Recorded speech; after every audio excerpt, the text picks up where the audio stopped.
Beans are part of most people's diets, but do you know how to cook them? You may think that just cooking it is enough, but that's not really true. Your grandma probably said before that it is important to soak the beans before taking them to the pot. But do you know why? This common practice, which has been scientifically proven, serves to eliminate the substances that cause flatulence. A Brazilian study found that 8 to 12 hours is the ideal amount of time for soaking beans.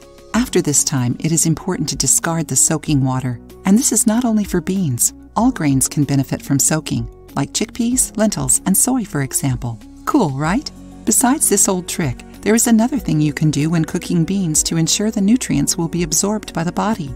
Do you know what it is? Adding bay leaves while cooking. Do you know why? Besides being very flavorful, bay leaf is a digestive herb with carminative action, prevents flatulence. This is why the bay leaf is widely used in grain-based dishes like lentils, chickpeas, and all kinds of beans. Liking the video? Then give it a like and share it with your friends to help the channel. Known in the Mediterranean for a long time, bay leaf isn't only a seasoning. Many cultures consider it to be a natural medicine. Did you know that bay leaf aids the liver in bile production, a fluid that acts in the digestion of fats and nutrient absorption, and stimulates the action of digestive enzymes?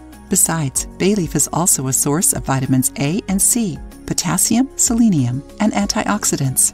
It also acts as an anti-inflammatory since it contains eugenol, a compound found in anti-inflammatory medicines. Bay leaf also contains analgesic properties that alleviate headaches, joint pain, and period cramps. Did you know you can even make a tea with this herb? To make this tea, boil 1 cup of water with 3 bay leaves. Let it sit for 5 minutes and drink while warm. In culinary, bay leaf is a classic seasoning for beans and feijoada, a typical bean-based Brazilian dish. It also goes very well with rice dishes and improves the digestion of stews, soups, and broths, especially ones with tomato or meat, while lending an incredible aroma. Now that you know more about bay leaf, we want to know, did you know that it was important to use a bay leaf to cook legumes and grains? Do you like bay leaf? Where do you use this herb? Share your experiences with us.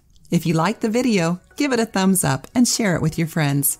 For more recipes and tips, subscribe to the channel.